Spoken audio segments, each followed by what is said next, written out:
Hello and welcome back to another episode of Farming Life at La Forge. So we have gotten our fertilizer, so it's ordered. It's not here yet, but we have it ordered. So I'm going to talk to you through the prices that we got over here, what we went for. So I'm going to talk to you a little bit more about that in today's episode. We're also going to give you an update on the cow that we showed that was down. So the cow that's not able to get up. So we'll give you an update on her and also on her calf to see how he's doing. So that's all on today's episode. I hope you guys enjoy it. If you do, please give it a thumbs up and subscribe to the channel to stay up to date on our farming lives here in France.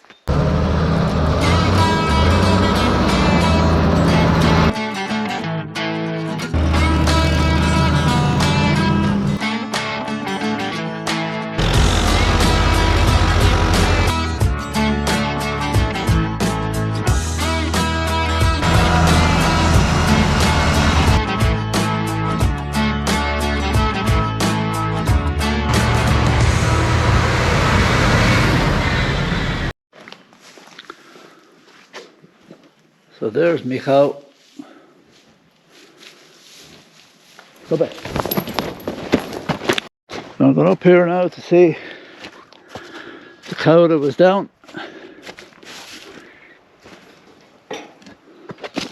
There she is.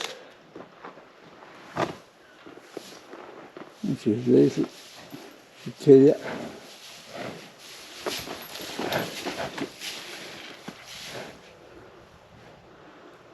So she got up after 14 days. Now she wants to run after me to kill me.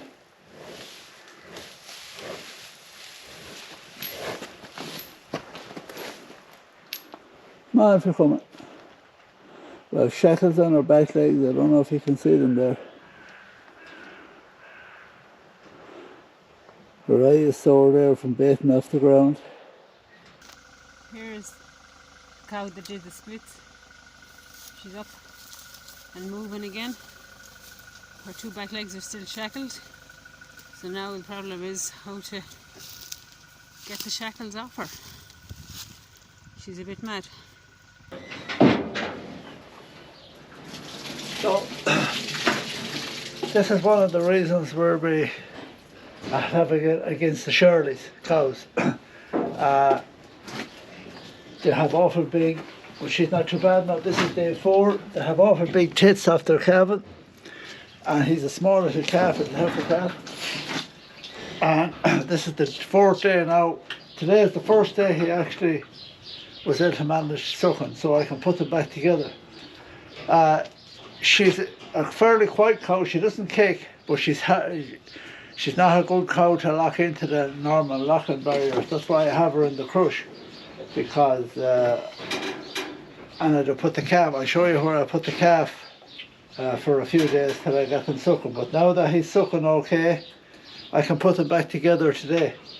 But it's very time consuming because it's 3 times a day and it takes about a half an hour or more every time, because you have to get her up the chute and get the calf there and stand here with him. So very seldom, never will you have that while limited. But she's a good cow, and but that's the only problem. But once they're sucking in on their own for a few days, they're okay. So this is where I keep the calf there. So normally then we keep the calf here near the chute, so it entices her to come up the chute. This is actually a loading bay as well. That gate swings around. If we back the trailer in there, if we have a cow in here or something going off, this gate will swing around and she can't get away. It's just another place for loading, but it's a handy place for a calf for the likes of this job. Now, if you had a nice cow that would lock her head in, normally you wouldn't have to do this at all, just do it in the pen. But she won't do it, so just because she's that little bit more flighty, we have to put her in the crush. But normally old Shirley cows lock their heads into the locking barriers, no bother, and you can do it in the pen, but she just wouldn't do that. She's a real mothery old cow. So I just make sure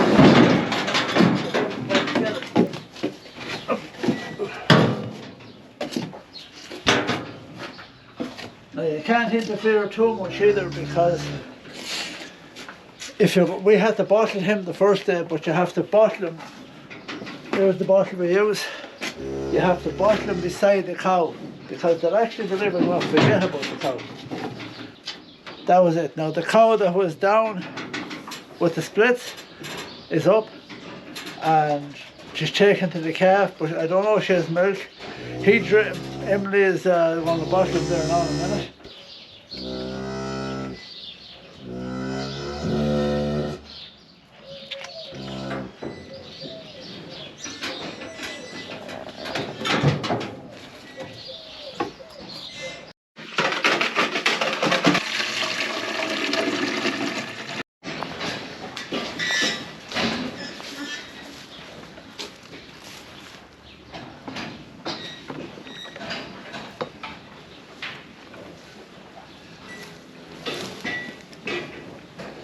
Okay, this is the calf off the cow that did the splits.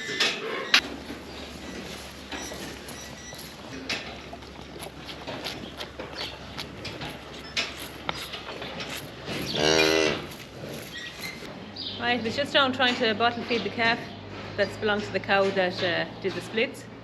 The cow and calf are back in together. She seems to be taken to him well. He's trying to suck, but we don't know if she has much milk, so try to bottle feed him maybe once a day just to see, but he must be getting fed obviously, because this morning he'd only drink half his bottle. So that's a good sign. Now I'll give her a bit of soya and feed her up a bit, and hopefully she comes back into milk.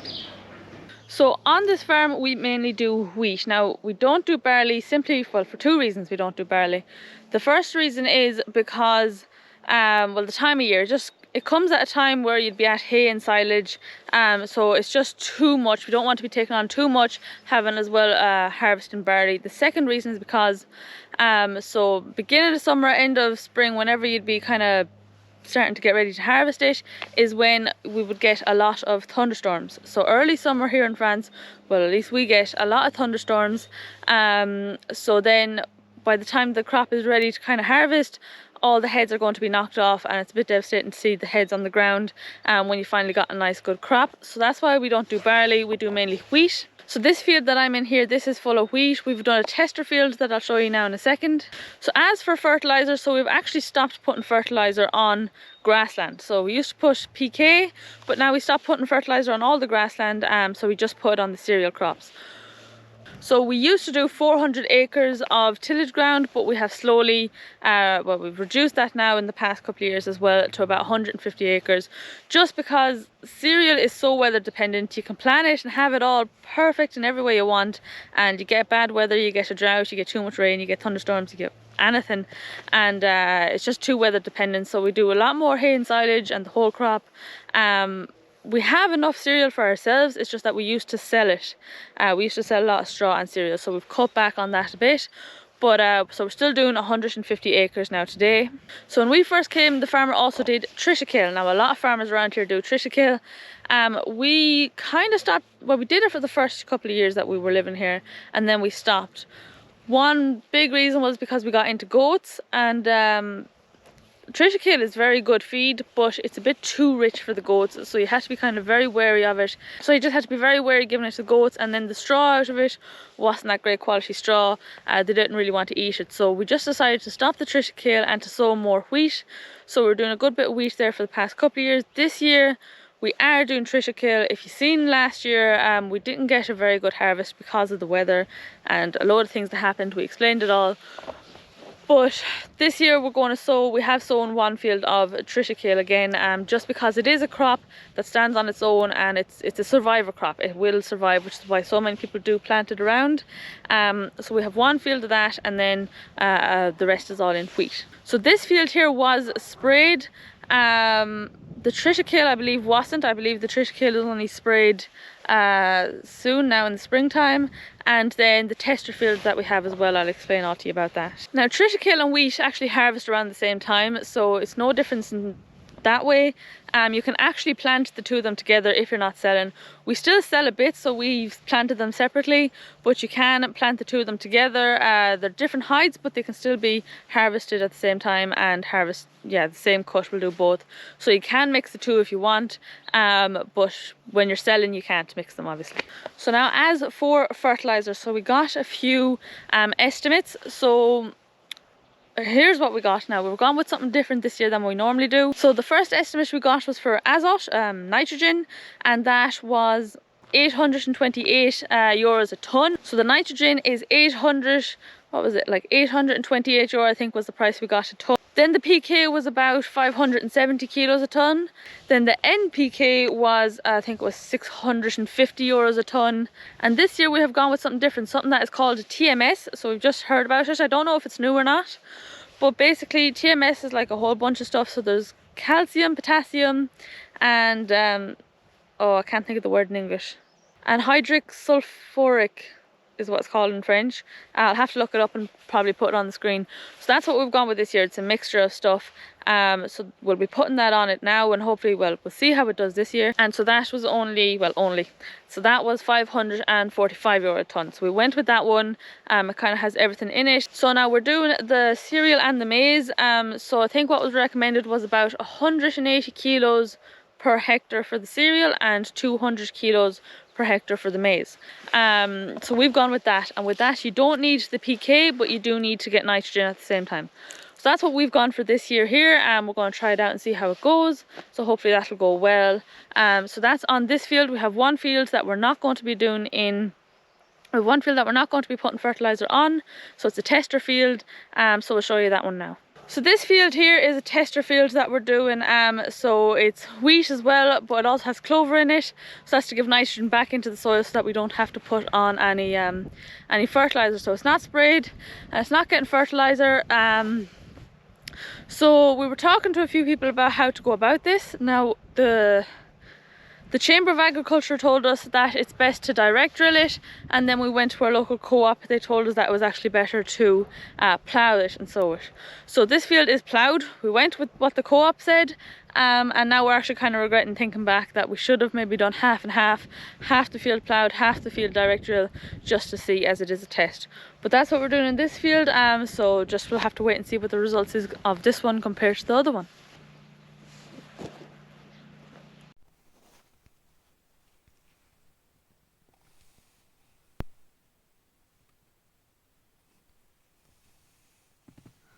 So I came up to video, and the field is full of deer. So there's 5 deer after running out into that field there. Don't mind the deer unless they knock fences, but there's no cattle in the fields. And yeah, it's still a nice sight to see the deer. So up here now I'm going to show you the triticale field, and just show you how that's getting on. And that's it. So then this is our field of triticale. So this is the field that we've sown triticale in. So it's one of our wetter fields. The most of the field is actually fine. There's just one wet patch down at the end.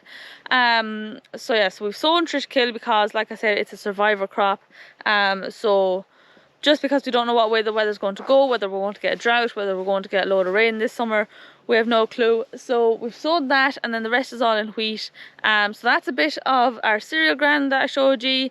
So like I said, we have stopped putting fertilizer on the grassland. So we used to put PK, now we just put muck, and we sow in clover for nitrogen, and that seems to be working for us. We're not as intensified as we were when we just had the first farm. So now that we have this farm over here, and we have a lot more grassland per head of cattle, so we can get away with just putting the muck and the clover and rotating the cattle a bit more, and it's doing very well for us. We prefer it that way. And yeah, we kind of got lucky there that we were already not putting fertilizer, because with the way prices are now, there's definitely no way you could put fertilizer over the grassland as well. So that's our prices. Obviously there's a lot of countries that have it more expensive, maybe some people have it cheaper. Let us know down in the comments roughly how it is for all of ye. So far everything is looking well. We're quite happy with our crop this year. I just seen a few molehills here, but unfortunately with the way the price of diesel has gone, we can't afford to blow them up now. So we'll just have to cut the loss, but it's only a small few here at the edge. The rest of the field seems to look okay. So we're here in our field of blé, which is wheat. Its French word is blé, and it's doing pretty well, as you can see. So this year we're not going with PK or NPK either, we're going with TMS. So it's a new product that's out. Well, it's not that new. There's a lot of guys using it now. But you use half the amount of PK, and it has, as well as having PK and sulfur and all the bits, I'll give you a printout when we get it. It has lime as well, so you need less of it. It's a little bit dearer per tonne, but when you need less, it's actually working out a good bit cheaper because of the way the fertilizer prices and all has gone this year. So we're using it on all the cereal, and we're going to use it on the maize as well. So we have it ordered for it all. It should be here today or tomorrow, I'm not rightly sure. And the weather is very good now. It's places actually we could do with rain, believe it or not, but hopefully that comes, and then afterwards then we have to put a small bit of nitrogen later on, but I won't be using as much nitrogen. Now last year, if you remember, we put out NPK around this time of the year, and we had no rain for 9 weeks, and it was on the ground, and they say it loses a lot of its units even sitting there, so that was a waste of time. So we're leaving it a bit later this year with this stuff, and I'm actually not going to put it out till it's actually raining, you know, and I have big white wheels on the tractor, so I won't do any damage. So I'm not going to take a chance because it's too expensive now. I'd rather leave it in the shed than leave it on the ground, whether I'm right or not. So that's that for this week's episode. I hope you guys enjoyed it. Thanks for watching, and we'll see you in the next one.